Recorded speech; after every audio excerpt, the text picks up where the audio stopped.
Arratsaldeon, buenas tardes. Muchas gracias por venir a esta segunda charla del ciclo ¿Qué sabemos de? Sobre todo un día como hoy, que hace un tiempo de perros. Digamos que Donostia es conocido por su tiempo regular, pero últimamente este noviembre nos estamos superando, vamos. Este es un ciclo de conferencias. Este mes de noviembre lo celebramos todos los viernes. Son 4 viernes, 4 conferencias. Esta es la segunda del ciclo. Este ciclo lo organiza el Centro de Física de Materiales, que es un centro mixto del Consejo Superior de Investigaciones Científicas, el CSIC, con la Universidad del País Vasco, en colaboración con Kutxa Kultur, que nos deja usar estas salas magníficas de Tabacalera. Y el ciclo está también organizado por el CSIC, por el Consejo Superior de Investigaciones Científicas, que anima a sus investigadores a que realizan divulgación sobre la investigación que realicen, y esto se hace tanto con un ciclo de libros que tiene el mismo título que este ciclo de charlas que sabemos de, como a través de estas charlas que se realizan en diversas ciudades. Y bueno, pues eso ya les digo, tendremos 4 este año, es el tercer año que organizamos este ciclo. El viernes pasado tuvimos inteligencia artificial, creo que fue muy interesante. Esta vez Gabriel Molina Terriza nos hablará de mecánica cuántica. Gabriel es uno de los investigadores del Centro de Física de Materiales aquí en Donostia. Es el líder del laboratorio de óptica cuántica, que es un laboratorio de reciente creación, se ha creado el año pasado. Y bueno, es uno de los investigadores, es un gran especialista en este campo. Realizó su tesis en ICFO, que es el Instituto de Ciencias Fotónicas, en Barcelona, que es pues posiblemente en el Estado español uno de los centros de mayor éxito científicos, y obtuvo allí su doctorado. Después fue a Viena, a la Universidad de Viena, a realizar una estancia postdoctoral. Bueno, tengo aquí una chuleta para no olvidarme. Pero bueno, básicamente ha estado en sitios de mucho renombre y prestigio. Vamos a ver, espero no equivocarme. Después de que yo llegase. Antes y espero que después. No, por supuesto. Digamos que a la altura de Gabriel. Y bueno, también ha realizado estancias postdoctorales, como digo, en la Universidad de Viena, que de nuevo es uno de los centros fundamentales de este tema de la óptica cuántica. Luego en la Universidad Nacional de Singapur. Y finalmente estuvo durante varios años en el Centro de Ingeniería de Sistemas Cuánticos del Macquarie University en Australia, donde de hecho lideraba ya el laboratorio allí de ciencia de nanofotónica cuántica, y era el director del Centro de Ciencias Cuánticas y Tecnologías Cuánticas. Y bueno, pues sin más, la charla va a ser sobre mecánica cuántica, y creo que lo que Gabriel va a intentar transmitirnos es que la mecánica cuántica no es solamente algo raro que rige el mundo a la escala nanométrica y los átomos y los electrones, sino que también es algo que tiene consecuencias en el mundo que vemos todos los días a nuestro alrededor. Y bueno, pues sin más, Gabriel, por favor. Muy gracias, Dani.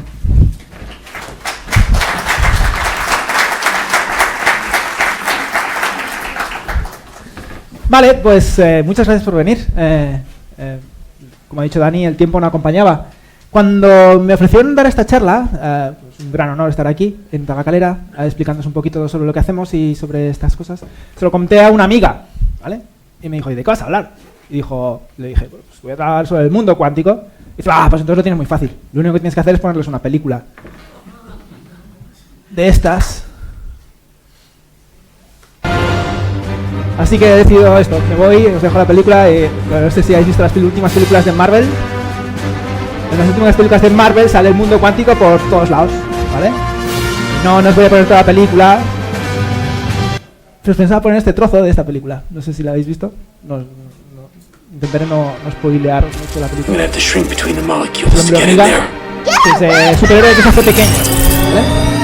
Aquí, antes de que me vea, salto aquí. Bueno, pues el hombre hormiga se hace muy muy pequeñín, ¿vale?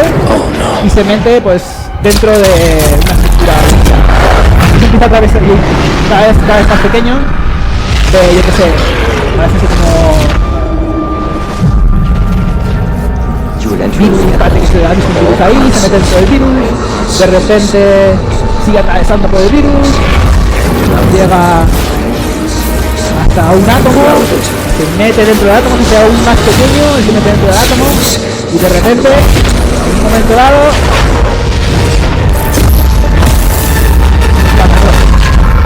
está en el mundo cuántico.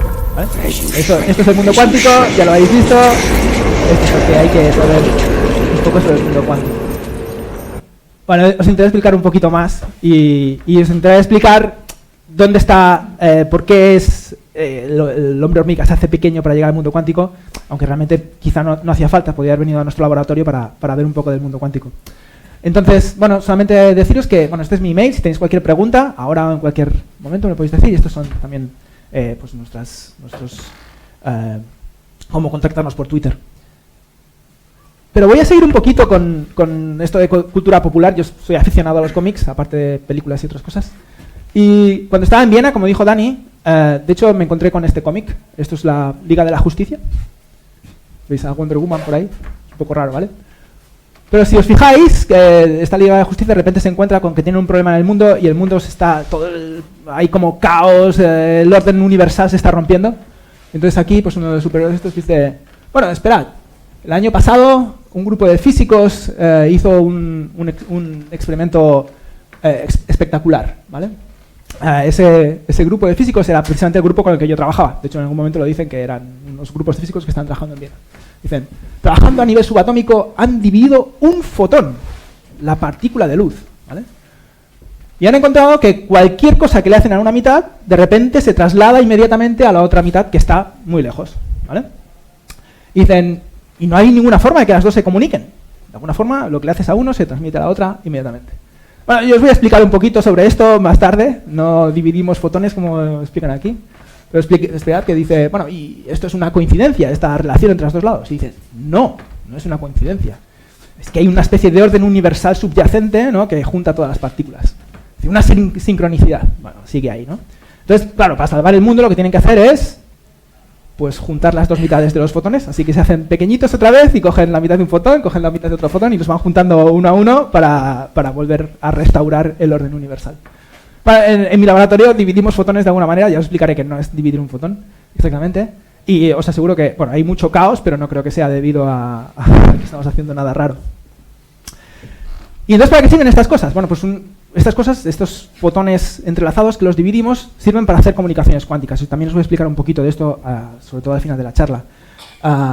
Pues esta información no local, esta conexión un poco entre los dos fotones, se puede utilizar pues para hacer comunicaciones más seguras, ¿vale? Se puede hacer para hacer criptografía cuántica. Y una de las cosas que se pueden utilizar estos fotones es para teleportar información. Y también os intentaré explicar un poquito lo que es teleportar información. Y fijaos qué es lo que hicimos aquí. Pues, bueno, pues aquí de hecho dividíamos estos fotones entrelazados. Esto es un experimento en el que yo participé. Y enviábamos uno pues a un puesto aquí y el otro lo enviamos al otro lado del Danubio. En enero, hacía un frío que te pelabas. Pero bueno, pues fue interesante y conseguimos una publicación interesante. Hay más cosas en cómics. Este cómic se llama Planetary, ¿vale? Es súper chulo. Y va de un grupo de exploradores de lo desconocido que, bueno, pues que hacen cosas, de descubrir cosas desconocidas. Y una de las cosas que se encuentran es un cerebro cuántico. Un cerebro cuántico.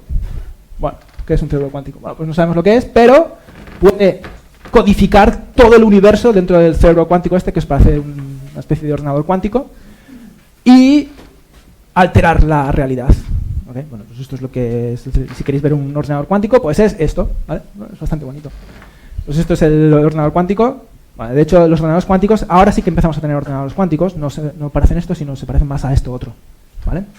Bueno, este es el ordenador cuántico de Google, que ha salido últimamente mucho en las noticias, y bueno, de hecho, no puede codificar todo el universo, de hecho solamente tiene 50 qubits. Lo que sí que es cierto, y este es Ignacio Cirac, uno de los un científico español, que ha estado por aquí, de hecho, es uno de los científicos punteros en el tema de información cuántica, es uno de los que todo el mundo sabe que ha avanzado pues, desde el nivel teórico, la información y los ordenadores cuánticos. Y lo que dice es, cuando el ordenador cuántico de Google mejore, no habrá forma de ganarle, ¿vale? ¿Esto qué significa? Bueno, pues que si en vez de 50 qubits empezamos a tener 100 o 200, realmente podemos hacer tareas que ningún otro ordenador en el mundo puede hacer, ni el mayor supercomputador que tenemos. ¿Qué es Un qubit lo voy a explicar en un momento, no te preocupes. Intentaré explicároslo poco a poco. Antes estoy introduciendo un poco el tema en general, no sé y os iré diciendo un poco más en particular. ¿Vale? La última cosa que os quiero explicar, os quería contar, es esto. Bueno, daos cuenta de que de estos dos científicos que trabajan en temas de cuántica, de física cuántica, son gente normal, más o menos guapetones. Vale, pues esto es otro TVO que se llama Low, ¿vale? En este TVO resulta que ocurre, me parece que son 2000 años en el futuro o algo así, y de repente hay una especie de religión que se llama cuantumología, ¿vale? Y el mayor exponente de la cuantumología es este personaje que aparece aquí, que como veis es un vejete con una barba enorme y así un poco rarito, bueno, y que ayuda a la persona, al personaje principal, bueno, a encontrar su camino en la vida. Bueno, pues entonces, ¿qué es lo que hemos aprendido hasta ahora, ¿vale? Y después vamos a más cosas más concretas.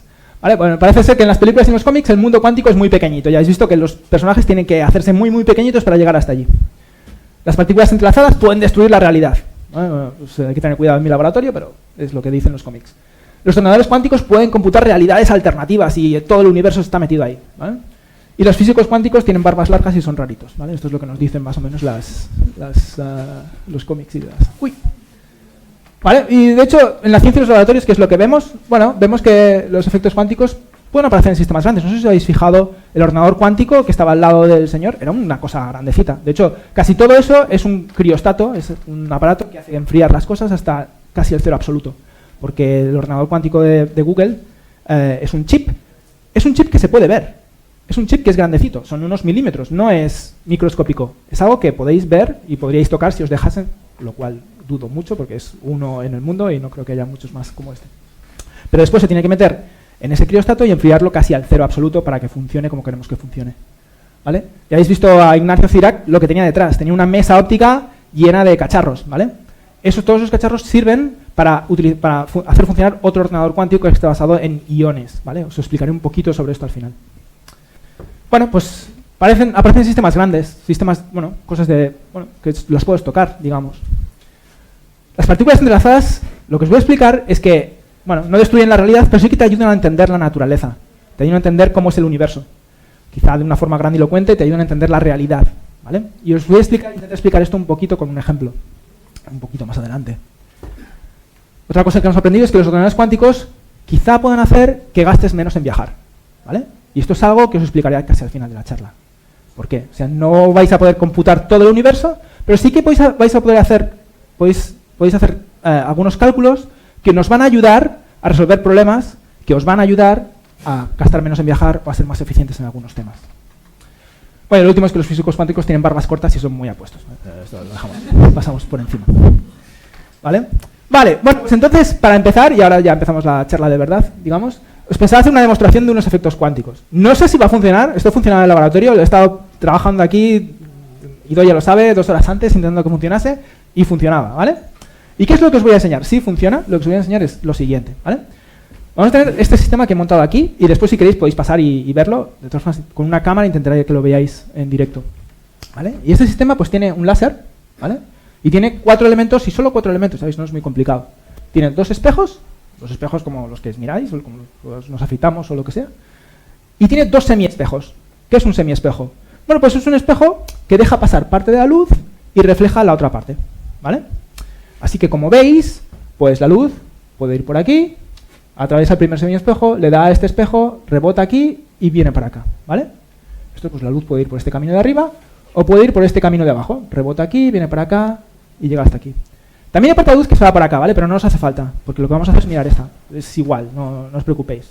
Lo podríamos hacer exactamente con la luz que viene para acá. Pero esta es la idea básica, es lo que vamos a hacer aquí. La luz atraviesa un semiespejo, se tema más suave, se lo pierde. Efectivamente, claro, muy bien, buen punto. O sea, si aquí tienes, yo qué sé, 100 vatios de potencia, por decir algo, pues pasan 50 por aquí y 50 por aquí abajo. Pero lo vais a ver ahora mismo. O sea, si...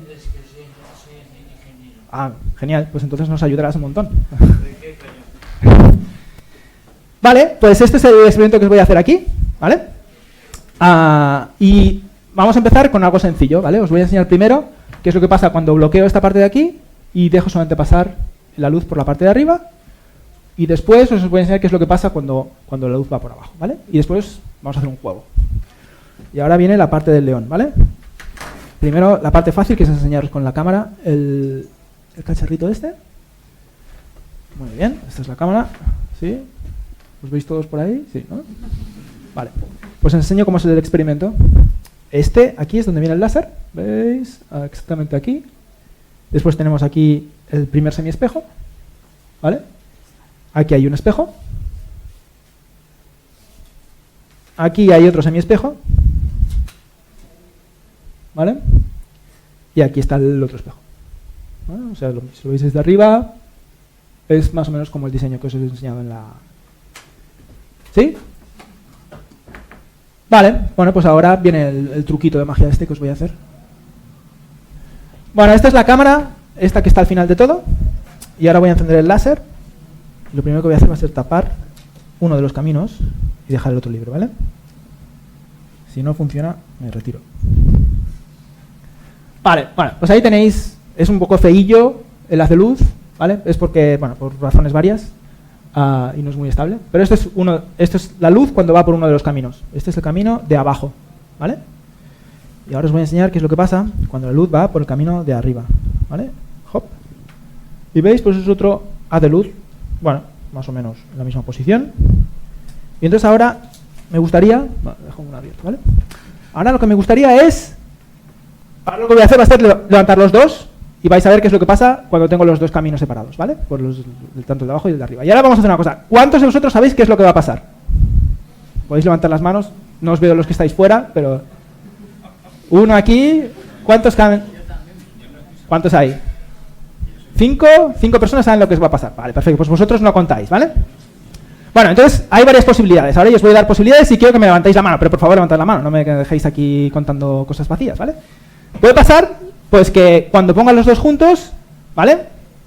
Yo qué sé, pues que se vean pues los dos uno al lado del otro. ¿Cuántos piensan que es lo que va a pasar? Esto. Uno, vale. Dos. Puede pasar que la luz, bueno, como ponemos dos linternas, ¿vale? Que la luz se sume, ¿no? Que cuando tienes una linterna, si quieres más luz, pues pones otra linterna y ves, pues, dos veces la linterna. ¿Cuántos piensan que va a pasar esto? 1, 2, 3, 4, 5, 6, 7, 8. Vale. ¿Hay alguna otra posibilidad? Vamos a poner la última posibilidad, que es ninguna de las anteriores. ¿Cuántos piensan que ninguna de las anteriores? ¡Olé! Venid al laboratorio y vamos a trabajar juntos muy bien. Vale, pues voy a hacerlo ahora, ¿vale? ¿Preparados? Bueno, espero que si os sorprende digáis, oh, ¿vale? Al menos esto es lo que espero de... Esto será mi highlight del día.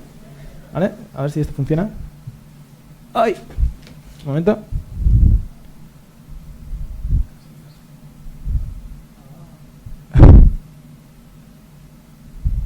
¿Veis lo que pasa? ¡Oh! ¿Vale? ¿Veis que no es la suma de las dos luces? ¿No? Es un patrón completamente diferente a los otros dos. ¿Vale? ¿Qué es lo que vemos? Vemos franjas brillantes y franjas oscuras. Cuando sumas las dos luces, de alguna forma, hay parte de la luz que se desaparece. O sea, estás sumando dos luces, pero de alguna manera, bueno, pues tienes oscuridad. Y esto, bueno, no sé si os sorprende o no sorprende. A mucha gente le sorprendió hace 200 años, ¿vale? Porque esto no es nada cuántico. Estos fueron los primeros experimentos para demostrar que la luz era una onda, ¿vale? Con una onda sí que nos lo imaginamos. En las olas del mar o en las olas de sonido sabemos que hay interferencia constructiva e interferencia destructiva. Hay partes de las ondas que se juntan y se suman. Y hay partes de las ondas que se juntan y se restan, ¿vale? Constructiva, destructiva. Esto al menos probablemente os sonará un poco. Pues la luz tiene esta propiedad, ¿vale? Cuando se juntan los dos rayos, tienes zonas de interferencia constructiva y destructiva. Y os aseguro que se veía bastante más bonito antes, ¿eh? Es lo típico del directo. ¿Vale? Bueno, esto está... ¿Lo habéis visto? Apago, ya no voy a necesitar más por el momento. ¿Vale? Vale. ¿Y esto qué tiene de cuántico? Bueno, pues poco por ahora, ¿vale? Ya os lo he dicho. Pero ¿qué pasa? ¿Qué pasa si empezamos a bajar la cantidad de luz que pasa por este interferómetro? ¿Vale? O por cualquier sistema, ¿vale? Si empezamos a apagar la luz de aquí. Tenemos un regulador, como yo que sé, tenéis los LEDs en casa que podéis cambiar la intensidad, ¿no? Pues esto es un dibujo guarreras que os he hecho para demostrar, bueno, para enseñaros qué es lo que pasa, ¿no? Vais cambiando la luz, de repente pues tiene una cierta intensidad y cuando bajáis el regulador, pues baja la intensidad de la luz, ¿vale? Le volvéis a bajar y vuelve a bajar. Le volvéis a bajar y vuelve a bajar, ¿no? Esto es lo que imaginamos, ¿no? Hasta que al final se apaga. Bueno, hasta que al final se apaga, no. Si tuvieseis un detector suficientemente preciso, veríais, y esto es la ampliación esta que tenemos aquí, ¿vale? Que de repente llega un momento en que empezáis a intentar bajar la luz y la luz no baja. Te llega siempre en paquetes, ¿vale? Te llega un paquete y ya no hay luz. Un paquete de luz y ya no hay luz. Un paquete de luz y ya no hay luz. Si quieres bajar aún más, ¿qué es lo que pasa? Pues que los paquetes se van espaciando en el tiempo, ¿vale? Si quieres mucha luz, te llegan juntitos, o incluso unos por encima de otros. Si apagas la luz hasta el más bajo nivel, lo que pasa es que estos paquetes van llegando despacio, ¿vale? Te llega uno, después te llega otro y así. Esto es lo que llamamos fotones, ¿vale? De alguna manera es un experimento que se ha hecho, que se sabe. Einstein precisamente fue uno de los pioneros en explicar esto de esta manera. Pues la luz te llega en paquetes indivisibles, ¿vale? Se llaman fotones y es la cantidad mínima de luz que podemos tener. No podemos coger un fotón y tener la mitad de un fotón. Te llega o un fotón o nada. Y cuando tienes más luz tienes más fotones. Y cuando tienes menos luz tienes menos fotones. Punto. ¿Vale? Bueno, este experimento lo podríamos hacer, ¿vale? Pero, de hecho, si venís al laboratorio, veréis que tenemos contadores de fotones y veis como cuando aumentamos la luz, pues te van llegando más por segundo, cuando pones menos luz, pues te van llegando menos. Entonces, ahora lo interesante del asunto es juntar esta pieza de información que os he dado, que la luz está hecha de fotones, que son como partículas de luz indivisibles, y ahora aplicarlo al experimento que hemos hecho, ¿vale? ¿Qué pasa en nuestro experimento cuando empezamos a bajar la luz? ¿Vale? Y ahora lo que he hecho es, en vez de dibujarte el láser aquí, te he dibujado una bolita que representa un fotón. ¿Y ahora el fotón? ¿Qué pasa con el fotón? Porque el fotón hemos dicho que es indivisible, ¿no? No puedes tener nada menos que un fotón. Ahora llega este semiespejo y ¿qué tiene que hacer? Pues ir o para acá o para abajo, ¿vale? Y cuando llegue a este último semiespejo, ¿qué tiene que hacer? Pues ir para un lado o para el otro. Y nada más. No puedo hacer nada más. Entonces la pregunta que os vuelvo a lanzar es, ¿qué os esperaríais ahora? ¿Vale? ¿Qué tipo de patrón vamos a encontrar si repetimos el mismo experimento que hemos hecho aquí, pero fotón a fotón? Y lo podríamos hacer, os podría enseñar, pero necesitaría una cámara que es mucho más clara que la que tengo aquí y tardaría mucho más tiempo en hacerse el experimento. Sin embargo, unos colegas míos de la Universidad de Leiden pues han hecho este experimento y lo está colgado en YouTube, ¿vale? Lo podéis ver allí, o podéis venir al laboratorio un día y lo veis. Lo que vais a ver aquí es lo que pasa cuando repetimos este mismo experimento que habéis visto ahora mismo, pero con menos luz. Y con esta cámara, que lo que hace es detectar fotón a fotón. ¿Y cómo sabemos que llega fotón a fotón? Pues lo vais a ver enseguida, ¿vale? Porque lo que vais a ver es que van apareciendo puntitos brillantes en la cámara. De vez en cuando, pam, pam, pam, llega un fotón, llega otro fotón. De hecho, ese experimento está hecho de forma que en todo el experimento solamente hay un fotón. Desde que sale del sitio hasta que llega a la cámara, solo hay un fotón. Está calculado para que haya solamente un fotón. O ninguno, ¿vale? Pero que llegan muy despacito a nivel de lo que pueda adquirir la cámara. Entonces vais viendo pues que se va formando, van llegando aleatoriamente a diferentes partes de la cámara y se va formando una imagen. Y tenemos un poquito de tiempo y puede ser, ¿qué imagen va a ser? ¿Va a ser la de cuando el fotón iba para arriba? ¿Va a ser cuando el fotón iba para abajo? ¿Va a ser la suma de los dos? Pues quizá después de haber visto el experimento os puede sorprender o no, pero lo que sale es el mismo patrón de interferencia que habéis visto cuando estaban los dos abiertos, ¿vale? Fotón a fotón. ¿Esto qué significa? Que en el sistema este había solamente una partícula. ¿Y cómo sabía si yo había cerrado la parte de abajo o había cerrado la parte de arriba o la había dejado los dos? ¿Cómo sabe una sola partícula antes de llegar al interferómetro que al final tiene que formar ese patrón de interferencia? De alguna forma tiene que olisquear todo el experimento para poder darte esa respuesta. Si yo cierro uno de los canales, bueno, pues me tendría que dar el patrón que habéis visto al principio, ¿no? Ese feillo, pero que es como una bola, ¿no? Si cierro el otro, es otra bola. Solamente cuando abro los dos me sale este patrón de interferencia. Y os he dicho que el fotón es una sola partícula. De alguna forma la partícula está en los dos sitios a la vez. ¿Y esto cómo se entiende? Pues, sintiéndolo mucho, no se puede entender. O sea, quiero decir que no podemos entenderlo con nuestra experiencia diaria. Es algo, pues, que lo entendemos o nos permite explicar este experimento. No podéis explicarlo de ninguna otra forma. No hay ninguna otra forma de entender que el fotón, aun yendo uno a uno, aun siendo un paquete indivisible, forma ese patrón de interferencia. ¿Vale? ¿Y esto es interesante? Bueno, pues realmente, pues esta forma de entender pues la naturaleza, el universo, si queréis, pues nos permite entender muchos otros fenómenos. Y uno de los fenómenos que nos permite entender es el que tenéis en vuestras lavadoras o en vuestros móviles o en cualquier sistema electrónico. Porque casi toda la electrónica funciona con semiconductores. Y los semiconductores solamente los podemos entender a partir de este concepto, de que una partícula puede estar en varios sitios a la vez. ¿Vale? O sea, la mecánica cuántica nos dice, bueno, pues esta partícula, este fotón, pero sirve igual para los electrones, para los iones, para cualquier otra partícula que se comporte de forma cuántica. ¿Vale? Pues puede estar en dos sitios a la vez. ¿Qué es lo que pasa si si intentamos ser más listos que el fotón, ¿no? Y le decimos, bueno, pues vamos a bloquear uno de los caminos. Pues si bloqueamos uno de los caminos, de repente el fotón pues, colapsa, lo llamamos un colapso, y se presenta en el sitio donde lo hemos bloqueado. Y si bloqueamos otro, pues se presenta. Y si queremos hacer un experimento que sea más complejo, intentar saber dónde está el fotón sin tocarlo, siempre desaparece el patrón de interferencia. Cuando intentamos medir dónde está el fotón, pues el fotón dice, pues estoy aquí. Pero entonces ya te desaparece esa franjas de interferencia, te desaparece. Una vez le preguntamos al fotón dónde está, ¡pum!, el patrón de interferencia desaparece. Solamente lo vemos cuando dejamos al fotón que elija libremente y sin tocarlo por dónde quiere ir. ¿Vale? Y con eso se explica pues, cómo funcionan los semiconductores. Y con eso funcionan vuestras lavadoras, los móviles, los coches, casi todo. Pero es que, aparte, pues hay muchos fenómenos de la naturaleza que no se pueden explicar sin entender esto. Por ejemplo, la radiación del Sol, ¿vale? El Sol es un objeto gigantesco, ¿no? Pero, pues la radiación del Sol solamente la podemos explicar si entendemos la mecánica cuántica de esta forma. ¿Por qué? Pues al final y al cabo, pues todo está hecho de átomos, ¿no? El Sol pues emite luz porque está hecho de átomos. Y esos átomos pues te emiten luz siguiendo las reglas de la mecánica cuántica. No solamente la luz del Sol, ¿vale? Los superconductores, que también son cosas grandes. La formación de moléculas, toda la química está basada en mecánica cuántica. Pues la interacción entre dos átomos para formar una molécula, eso necesitas entenderlo a partir de... O sea, no puedes entenderlo de otra forma que no sea utilizando la mecánica cuántica.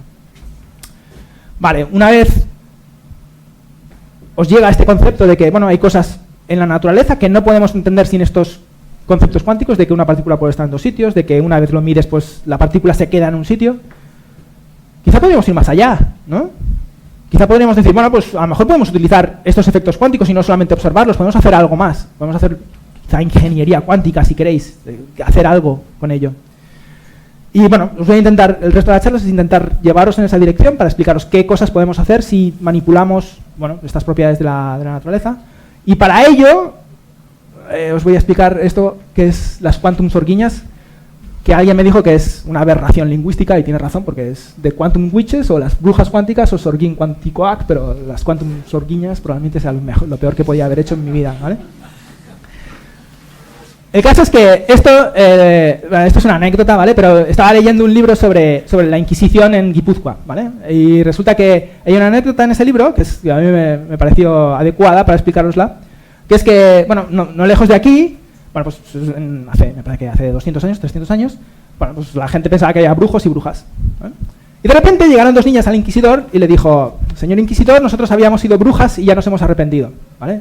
Y entonces, ahora lo que vamos a hacer es ayudarte para que no nos castigues a encontrar otros brujos, ¿vale? Entonces, os he dibujado este personaje, es la bruja, y entonces lo que el inquisidor que dijo, a ver si estas niñas me van a engañar, ¿vale? Entonces lo que dijo es, vamos a intentar hacer una prueba bastante objetiva de si son brujas o no son brujas. Y lo que hicieron fue, pues en vez de presentarle a la persona que a lo mejor les caía mal a las niñas, pues la tapó, o sea, le puso ropa de forma que no pudiese saber quién era, ¿vale? Y solamente dejó una abertura en el ojo izquierdo, además lo dice, en el ojo izquierdo, dejaron abierto el ojo izquierdo. Entonces, ¿qué es lo que hacía el inquisidor? Bueno, pues cogía a esta señora o este señor que era, puede ser potencial brujo o bruja, y lo que hacía es, pues, las dos niñas estaban en dos cosas diferentes, y primero llevaba a la potencial bruja, a una de las niñas, y la niña decía, pues es bruja, ¿vale? Y después lo que hacía era cogía a la misma persona y la llevaba a la otra niña, sin que la primera se entendiese, supiese qué es lo que hacía, y decía, bueno, pues es bruja o bruja, son de mirar el ojo izquierdo. Y bueno, pues también es bruja, ¿vale? Resulta, dice la historia, dice el inquisidor, dice que siempre acertaban las niñas, siempre coincidían, estaban en dos sitios diferentes y siempre coincidían, ¿vale? Siempre decían las dos que era bruja o las dos que no eran brujas, ¿vale? Y bueno.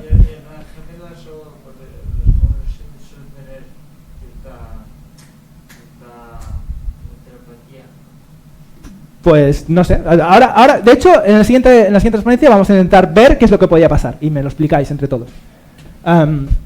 Pero lo que sí que es cierto es que era curioso, ¿no? Y cuando las dos niñas decían que eran brujas, pues ya sabemos lo que pasaba, ¿no? Pues adiós bruja, ¿no?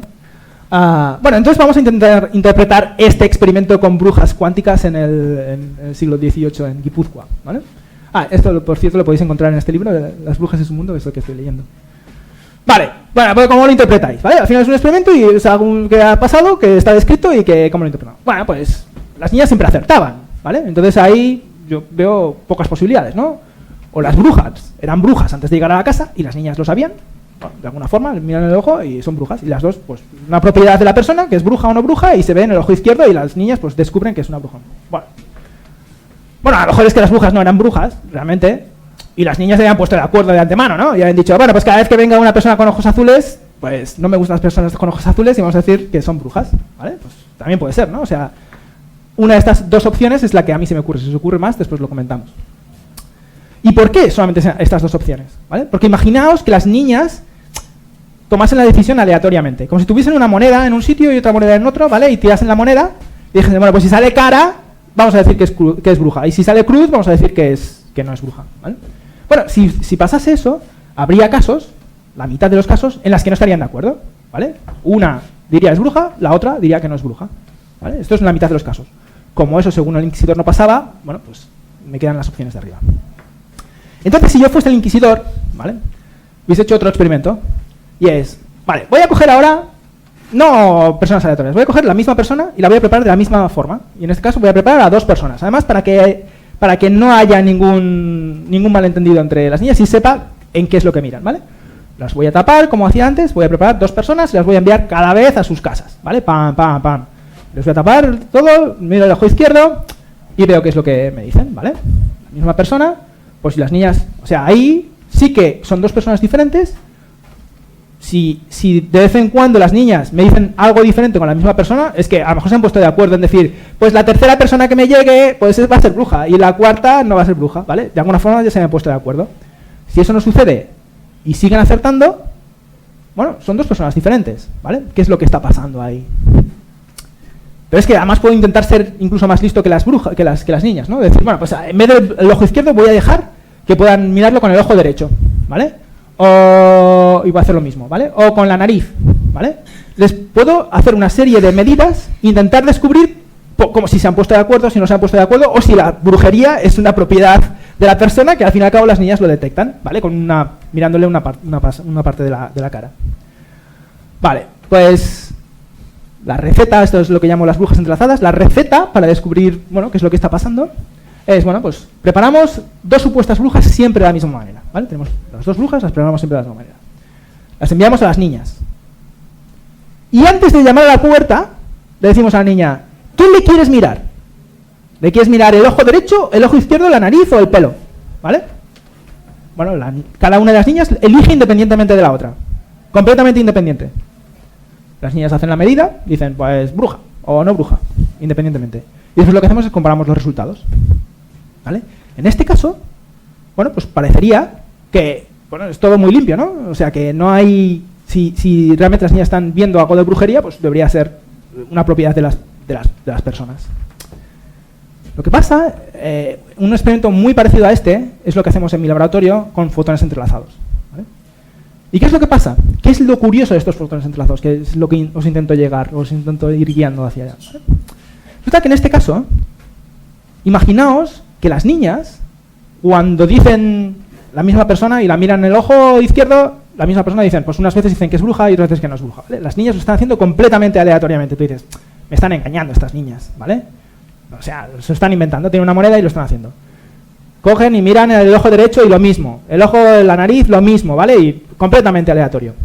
Pero ahora el inquisidor coge y mira los datos y encuentra una cosa rara. Dicen, qué raro.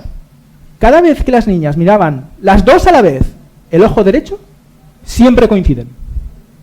Y cada vez que miran el ojo izquierdo, siempre coinciden, pero las dos a la vez. En cualquier otro caso, no. Y cuando miran la nariz, siempre coinciden. O sea, cuando eligen las dos que le van a mirar, siempre coinciden. Vale, bueno, pues esto nos parece raro, porque es raro de leches, ¿no? O sea, ¿cómo puede pasar esto? Si es una cosa que sale completamente aleatoria y de repente, solamente cuando las dos miden lo mismo que no saben lo que es, o sea, las dos lo han hecho completamente al azar, resulta que coinciden. Pues esto es lo que pasa con los fotones entrelazados.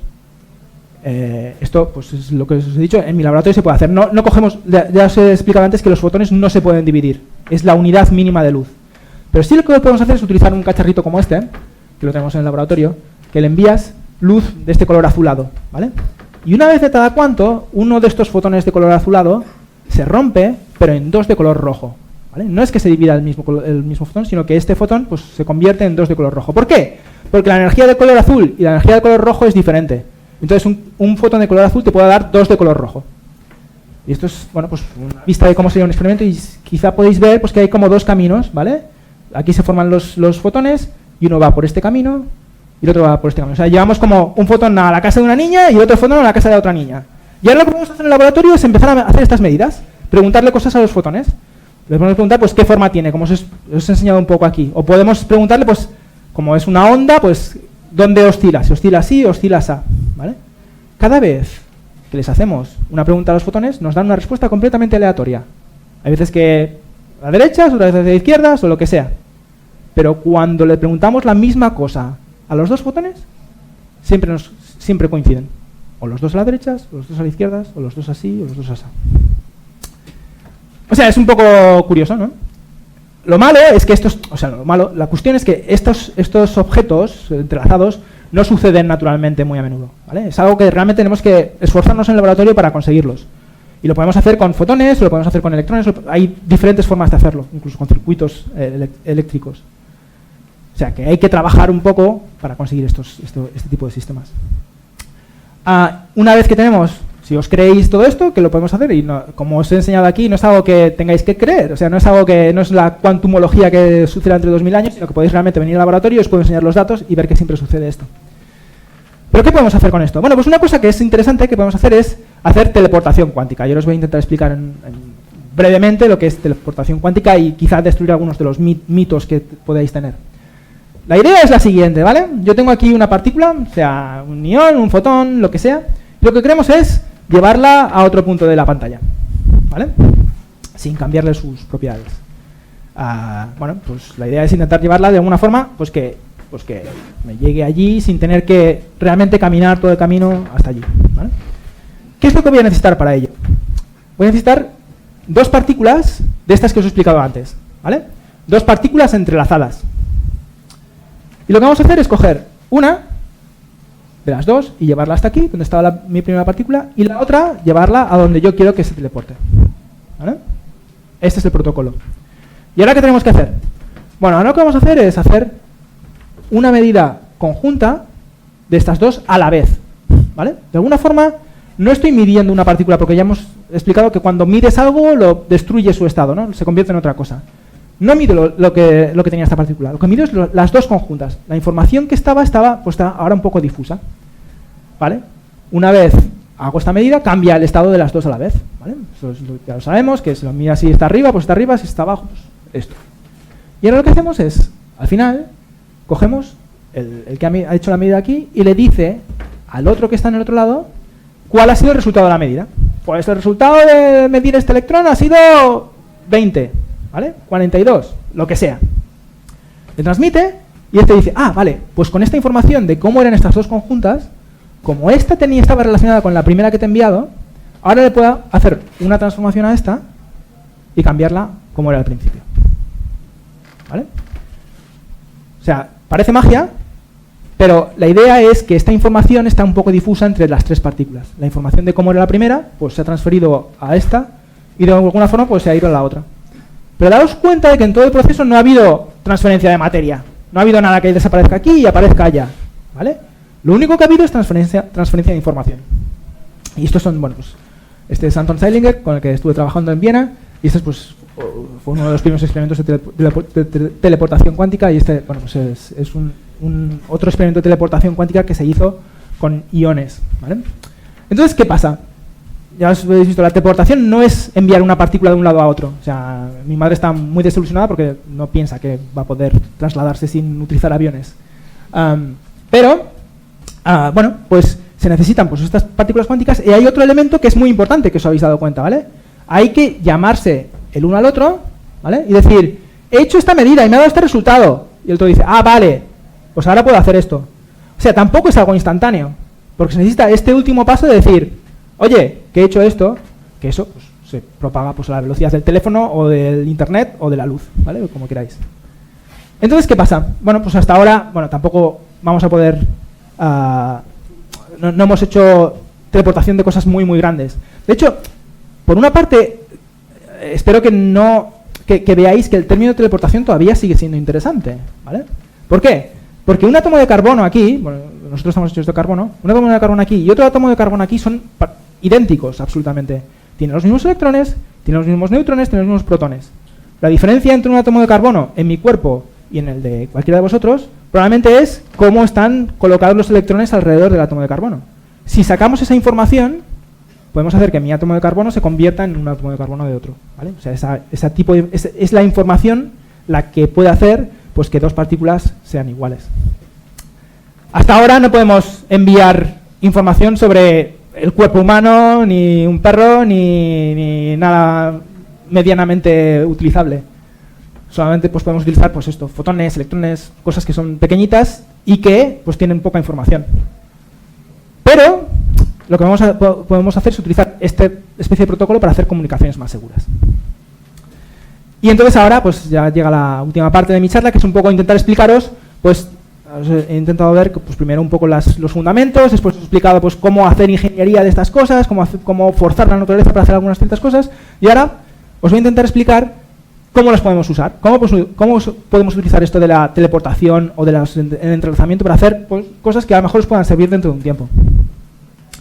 ¿Vale? Y empezaré pues, con las comunicaciones cuánticas. ¿Qué es lo que hace que unas comunicaciones sean más seguras cuando están basadas en la mecánica cuántica? ¿Vale? Bueno, pues básicamente es aquello que os decía al principio, ¿vale? De que si en vez de utilizar bits, y aquí es donde viene el término qubits, si en vez de utilizar bits utilizas sistemas cuánticos para enviar la información, os hemos dicho que si alguien mira ese sistema cuántico, ese qubit, ¿vale? Resulta que lo va a alterar, lo va a cambiar. Y una vez lo ha cambiado, yo puedo darme cuenta en el otro lado de que algo ha cambiado en la información que me estabas intentando enviar. O sea, no es que la persona que está intentando escuchar nuestra conversación o está intentando sacarnos la tarjeta de crédito con la que estamos comunicándonos con el banco pueda sacar la tarjeta de crédito directamente. O sea, puede sacar esa información. Pero nosotros nos vamos a dar cuenta y vamos a decir, ¡quieto, parado! Que hay alguien que nos está intentando robar la tarjeta de crédito. Para la comunicación y vuelve a intentarlo dentro de 10 minutos. ¿Vale? O sea, la idea es que, gracias a enviar la información en estos sistemas cuánticos, alguien que intente escucharlo va a poder ser detectado. ¿Vale? ¿Qué pasa? ¿Cuál es la limitación? Evidentemente, si intentamos hacerlo a largas distancias, tenemos un problema. Porque siempre hay errores en la comunicación. Siempre va a haber algo que nos vaya a cambiar pues, un poco el sistema que enviamos. ¿Cómo vamos a poder distinguir entre una cosa y la otra? ¿Cómo vamos a distinguir si es ruido normal o es alguien que nos está intentando escuchar? Bueno, pues para eso hay un montón de protocolos y muchos de ellos utilizan, pues esto, teleportar una partícula, porque es teleportar la información, y eso significa pues que vamos a poder hacerlo de forma mucho más, o sea, sin ir por el ruido. Y bueno, es una serie de sistemas que se llaman repetidores cuánticos que desgraciadamente por ahora todavía no tenemos un sistema de repetidores cuánticos que pueda ser fiable. Sin embargo, sí que hay ya una serie de redes cuánticas, de redes de comunicación cuántica. Son pequeñitas y quizás la que más ha tenido relevancia mediática ha sido el satélite Mycius, que lo enviaron los chinos. Es un satélite solo dedicado para hacer comunicaciones cuánticas.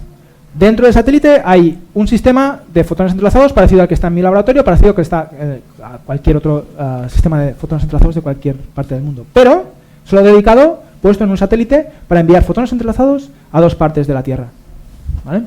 Y en particular lo que hicieron fue enviar fotones entrelazados a Viena y también a China y poder establecer un nexo de comunicación entre estas 2 partes solamente utilizando este tipo de satélite. ¿Vale? La otra aplicación que os intentaba explicar antes eran los ordenadores cuánticos. ¿Vale? Os lo he explicado un poco por encima. Este es otro, o sea, el ordenador cuántico de Google, ya habéis visto cómo era. Este es un ordenador cuántico basado en iones. Cada uno de estos puntos es un ion. Un ion es un átomo que le falta un electrón. ¿Vale? Lo que puedes hacer con estos iones pues es hacer que, bueno, pues utilizarlos como bits. Iluminas este o apagas este o tal y cual y los utilizas como bits cuánticos, porque los iones pues son cuánticos. Y de esa forma pues podemos utilizar, bueno, esta información de pues 1001, pero a nivel cuántico y hacer pues, ciertas operaciones de cálculo. ¿Qué pasa? Pues que los ordenadores cuánticos pueden ser muy útiles para hacer una serie de operaciones que los ordenadores clásicos son muy malos para hacerlas, ¿vale? No todas las operaciones, no os creéis que es la panacea ni que vamos a poder calcular el universo ni nada de esto, pero sí que hay una serie de cosas que sí que se pueden hacer de forma más eficiente con ordenadores cuánticos y os voy a explicar una en un momento, ¿vale? Lo que pasa es que hasta ahora pues ya os he explicado el mejor ordenador cuántico del mundo tiene 50 qubits, ¿vale? 50 bits, 50 unidades estas. Con lo cual, bueno, pues los ordenadores clásicos tienen muchísimas más en este momento. Aún así, aún y con todo, solamente con 50 qubits ya pueden hacer ciertas operaciones que no son nada útiles ni os van a servir para nada, pero que los ordenadores clásicos, el mayor ordenador, el mayor supercomputador de la Tierra no puede resolver. ¿Vale? Entonces, ¿qué es lo que estamos ahora? Bueno, pues yo creo que estamos un poco como estaba la industria de los ordenadores en los años 50. ¿Vale? Tenemos máquinas gigantes como el ENIAC que pueden hacer cálculos muy simples con pocos bits y además que tienen un montón de error, bueno, pero que pueden evolucionar a algo que sea más útil. Calculadoras, teléfonos móviles. Entonces, ¿y cuál sería el problema que le daríais a un ordenador cuántico? Bueno, pues os voy a explicar este. Bueno, somos mucha gente en el mundo y todos queremos comer de vez en cuando. Entonces necesitamos producir un montón pues, de comida. Tenemos que hacer cultivos gigantes y desde siempre, desde que hace 10.000 años, sabemos que en la agricultura, pues para hacer los cultivos necesitamos fertilizante. Y como todos sabéis bien, nosotros, los seres humanos, los animales, somos muy eficientes haciendo fertilizante. Lo hacemos regularmente, algunos de nosotros, otros no tan regularmente, pero en general, de vez en cuando, hacemos fertilizante. Pero, para hacer las producciones, los cultivos que tenemos, no necesitamos la cantidad que podemos producir, necesitamos muchísimo más. ¿Y qué problema tenemos ahí? Pues que no sabemos cómo hacerlo. O sea, sabemos cómo se hace naturalmente, sabemos que lo hacemos eficientemente, pero si lo queremos repetir, el mismo proceso a nivel industrial, no sabemos cómo se hace. Necesitamos un montón de energía, necesitamos calentar, poner temperaturas altas, poner un montón de... O sea, no es eficiente. ¿Y qué es lo que nos falta? Pues nos falta aprender pues qué molécula o qué clase de moléculas pues permiten que ese proceso químico, que al final es un proceso químico de transformación de la materia en otra, pues se haga de forma eficiente. Como lo hace nuestro cuerpo, como lo hacen las bacterias, como lo hacen cualquier otro ser humano o ser vivo. Vale, pues hallar esa molécula es un problema complejísimo. Ningún ordenador, ni el mayor supercomputador de la Tierra puede resolver ese problema. ¿Y por qué? Pues porque os he dicho al principio que las moléculas son es un sistema cuántico. O sea, es muy difícil simular un sistema cuántico. Tiene muchos electrones, tiene muchos núcleos, es difícil saber la configuración, es un sistema muy, muy complejo. Pero claro, al ser un sistema cuántico, otro ordenador cuántico sí que lo podría resolver. Si tenemos un ordenador cuántico, lo podemos controlar y podemos programar ese problema, pues lo resolverá muy eficientemente. Quien dice fertilizante, dice combustible, ¿vale?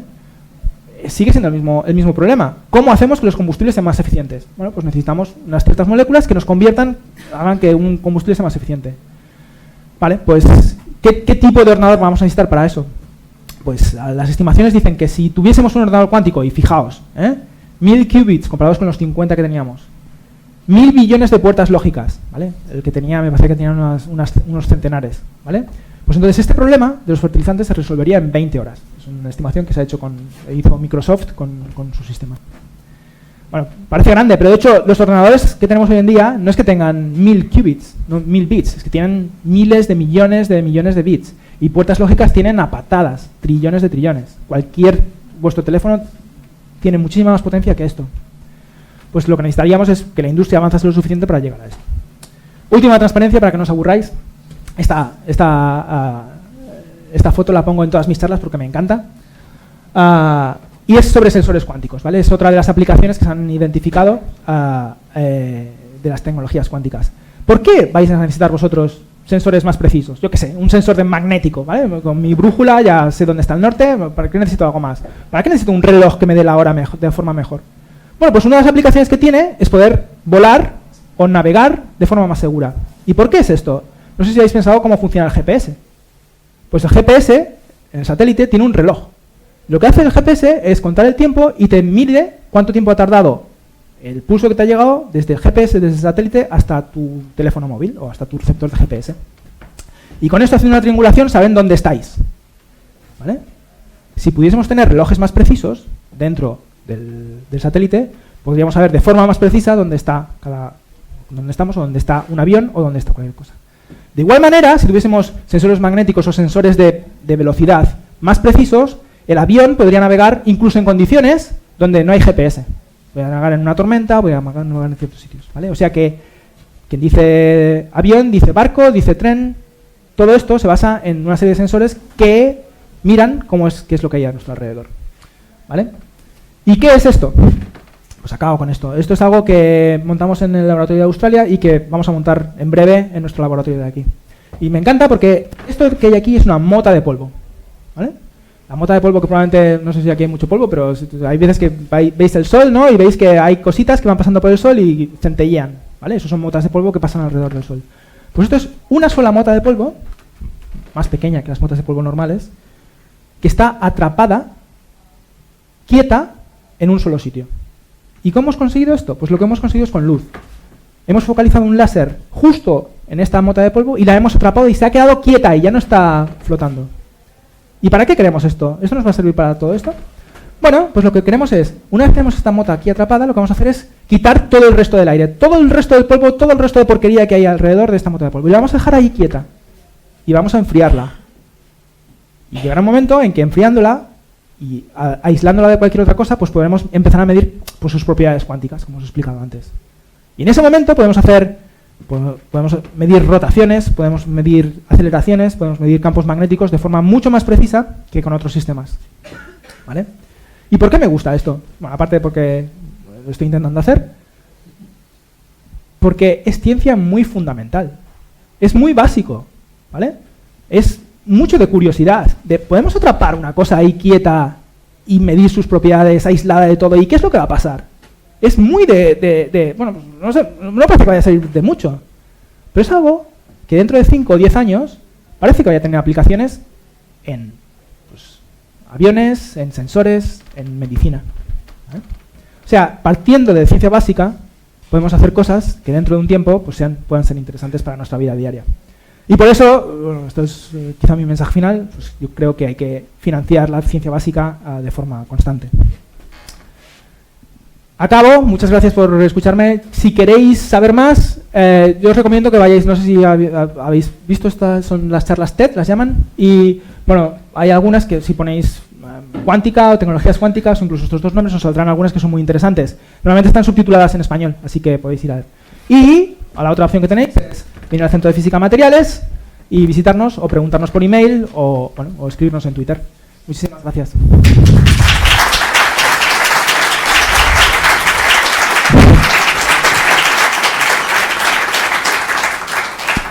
¿Hay preguntas? Dani es el moderador, me imagino, ¿no? Yo quiero preguntar. Que sí, que sí.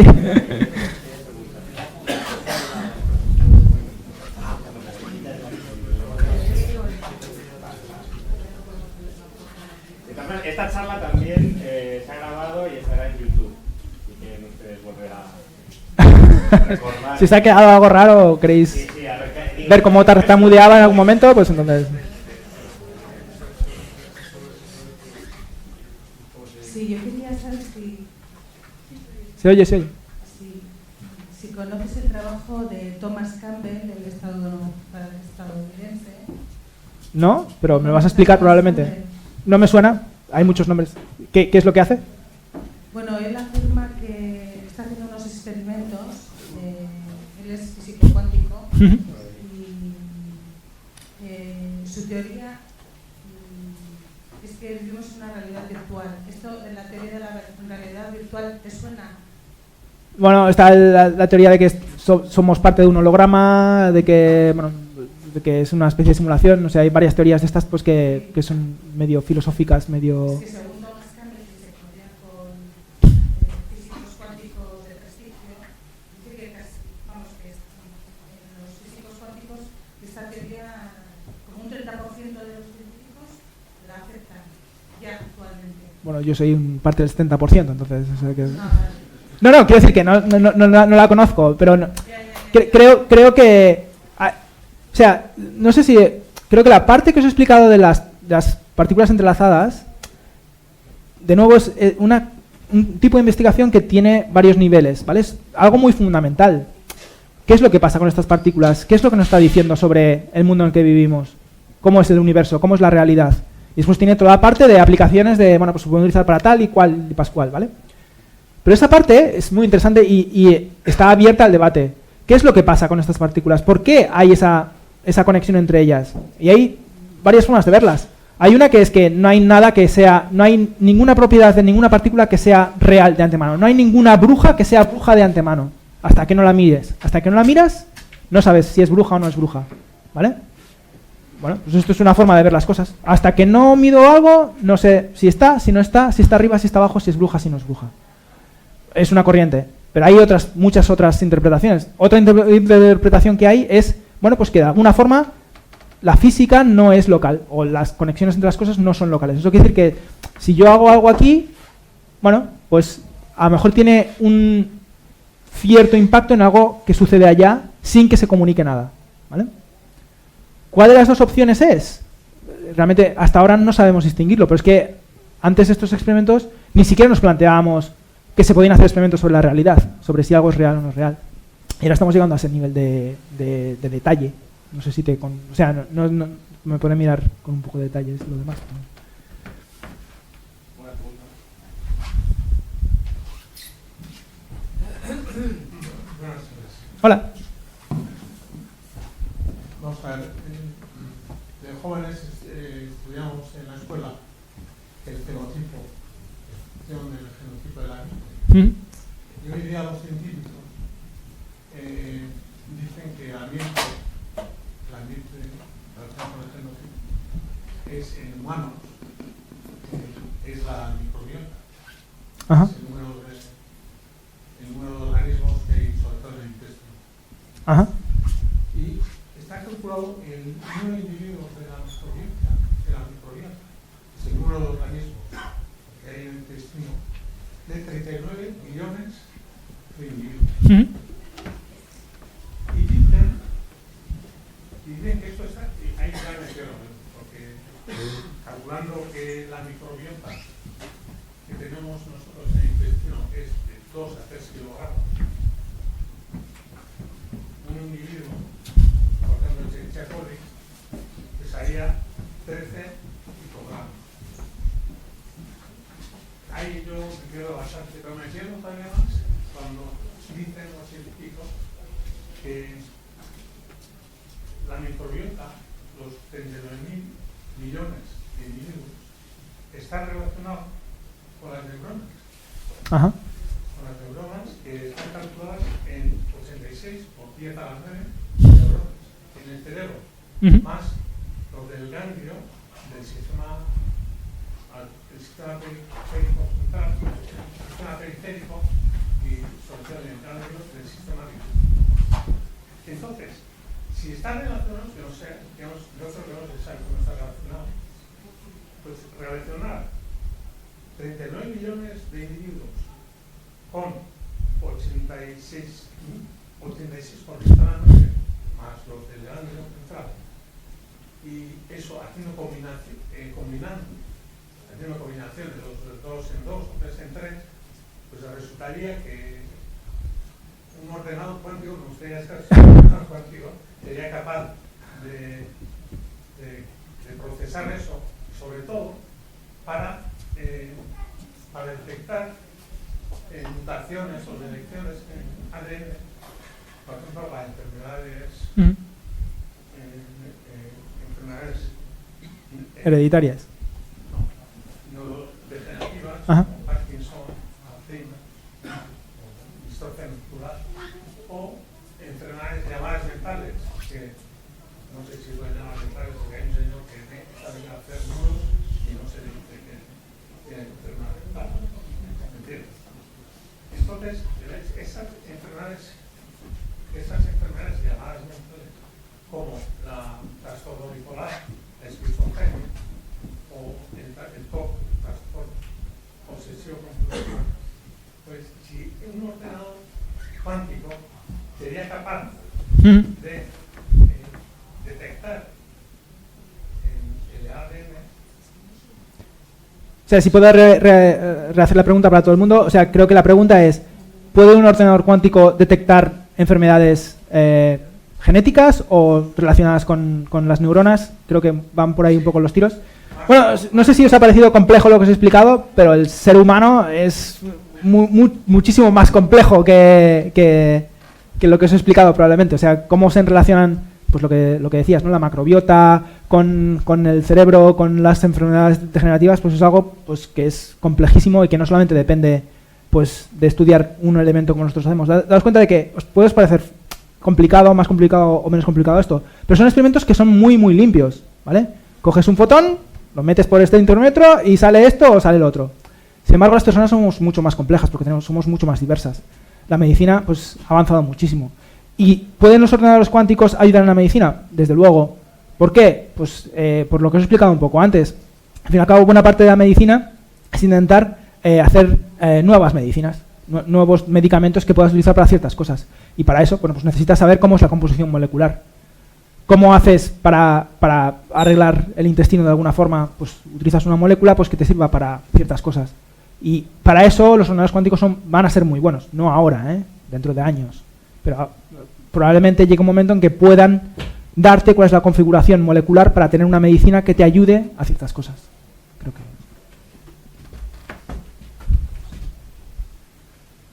¿Más preguntas? Intentamos que no sean muy largas las preguntas. Vale. No se va a escapar Gabriel, ni yo, ni alguno de los que trabajamos con él en el centro, o sea que luego si queréis hacer alguna pregunta un poquito más compleja, se puede hacer. La mía, perdón, se me oye bien, ¿no? Sí. Sobre el entrelazamiento, has dicho que hace falta generar dos fotones entrelazados y que es muy difícil. Entonces, que es muy difícil en cuanto a complejidad y que ha sido la diapositiva de rayo azul. Sí. Generan dos fotones rojos, digamos. Mi pregunta es, ¿cuánto tiempo se tarda? O sea, ¿cada cuántas horas conseguís unos fotones entrelazados? No, tenemos miles de millones de fotones entrelazados cada segundo. O sea, Vale. Cuando he dicho difícil, que me refería, quizá me he explicado mal, no aparecen naturalmente. No es algo que en la naturaleza tú veas, enciendas este láser o enciendas la luz y de repente te aparezcan fotones entrelazados. Es algo que tienes que forzar en el laboratorio. Pero pasa mucho cada segundo. Entonces, lo que os he dicho es, en ese cristal es un evento raro, ¿vale? O sea, un fotón de cada muchos se te convierte en dos. Pero claro, es que le metemos al cristal miles de millones de trillones de fotones por segundo, con lo cual uno de cada tanto se convierte, pero eso nos da pues miles de millones de fotones entrelazados por segundo. Y esto sí que lo podemos medir. Y la segunda era el satélite chino, Ajá. ha dicho que ha conseguido mandar fotones entrelazados a Viena desde el espacio. Eso es. ¿Cómo han acertado? O sea, es un puntería. Bueno, algunos amigos míos trabajaron en eso. No es tan complicado como parece, porque, bueno, de hecho, la astronomía ha avanzado muchísimo. De hecho, ahora podemos ver exoplanetas que están en estrellas que están a miles, y date cuenta de que eso se mueve súper rápido. Entonces tienes un sistema de tracking de estrellas, pero también de satélites. Y esto, o sea, tienes un sistema que va traqueando tu satélite y ese satélite va enviando. Evidentemente se pierden muchísimos fotones, no, solamente por la atmósfera y por la difracción de la luz se van a perder muchísimos. Pero si vas siguiendo tu satélite, pues recibes suficientes como para mantener un sistema de comunicaciones.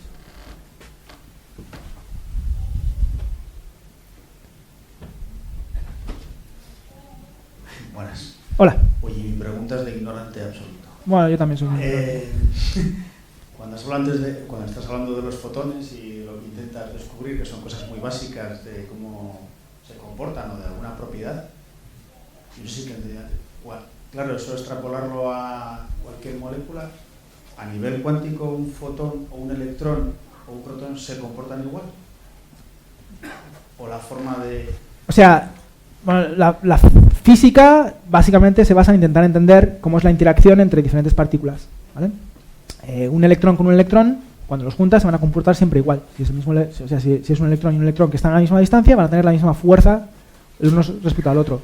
Y igual pasa con las moléculas. Los átomos, es que el control que tenemos ahora mismo sobre los átomos es brutal. Cada vez que voy, yo no trabajo con átomos, o sea, con enfriar de átomos, pero es que cuando voy a esos laboratorios me fascina. Quiere decir que tienes un átomo y solo un átomo aquí colocado y lo tienen durante días. El mismo átomo, le ponen nombres. Katy hoy se comportaba tal. Y esos átomos les hacen, pues les envían luz para manipular sus electrones. Manipular los electrones de un átomo. O sea, coges el electrón y lo envías para aquí, y ahora para allá, y ahora haces no sé qué, ¿vale? O sea, el nivel de control que tenemos sobre átomos sencillos es muy, muy grande. Y sí, se comportan siempre de la misma forma. Un átomo de calcio que está en un sitio se va a comportar de la misma forma que otro átomo de calcio que esté en otro lado. No sé si esto es un poco la...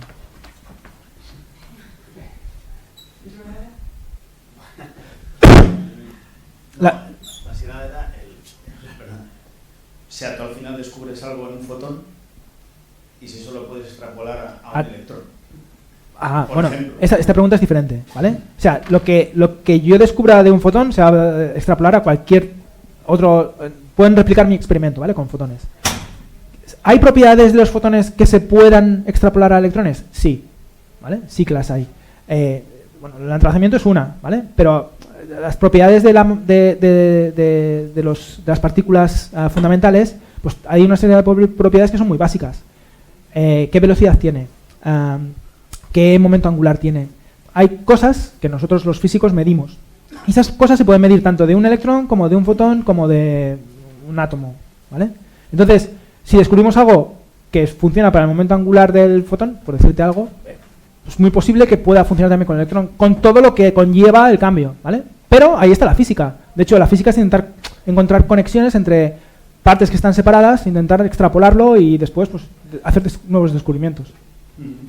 ¿Es más fácil trabajar con fotones que con electrones? Para mí sí, porque yo con electrones trabajo poquito, pero para otros me dirán, lo que hace es súper complicado.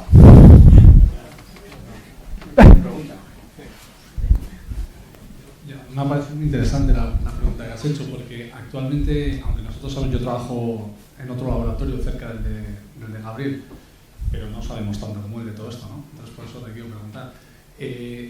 Lo que ha dicho él es muy importante, ¿no? Nosotros necesitamos unos estados que tú con tus fotones son los estados entrelazados y con ellos vas a hacer cosas, mandas uno para acá, otro para allá, comunicaciones cuánticas, dejas una cosa levitando y ves lo que hace y es un sensor. Pero el building block o la unidad que construye tu estado entrelazado en tu caso son los fotones. Pero hay otras escuelas que utilizan iones, que son otra estructura, pero también pueden tener estados entrelazados, con los que obviamente ya no los mandas para aquí y para allá, pero los utilizas y utilizas su entrelazamiento para hacer estas ingenierías.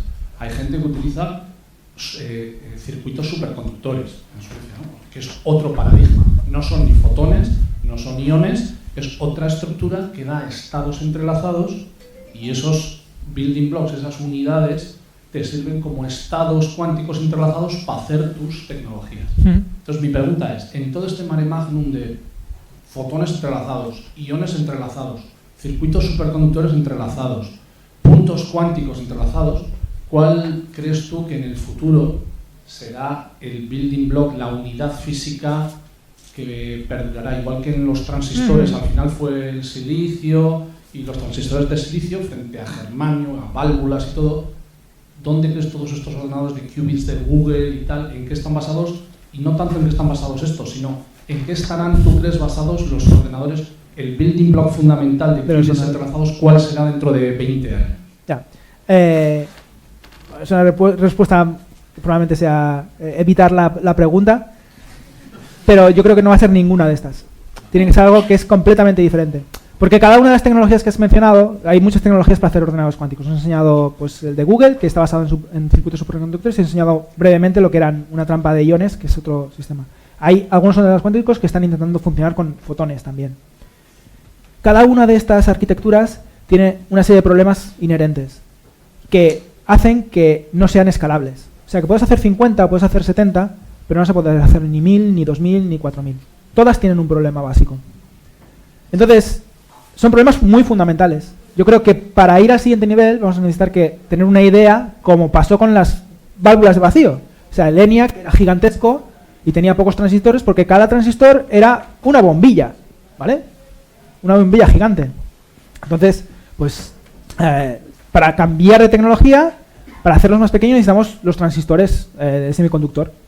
Fue un cambio brutal de tecnología que permitió reducir el tamaño y hacerlo más eficiente. Creo que con los ordenadores cuánticos estamos exactamente en ese punto. Tenemos un montón de tecnologías que pueden servir, pero todas tienen un problema fundamental. ¿Y vamos a poder resolverlo? Yo creo que no. Creo que vamos a necesitar hacer un salto tecnológico. Vamos a necesitar algo que sea diferente a todo lo que estamos probando ahora y que nos permita pues hacerlos más escalables. Es opinable, pero es mi opinión.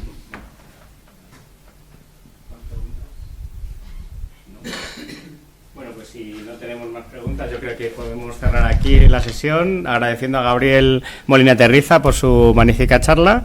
Y bueno, el viernes que viene tenemos otra charla. En este caso, vamos a ver, es de María Ángeles Martín Arribas y hablará de un tema muy dulce que es el chocolate. Nos va a hablar de la biología y la nutrición desde esa perspectiva sobre el chocolate.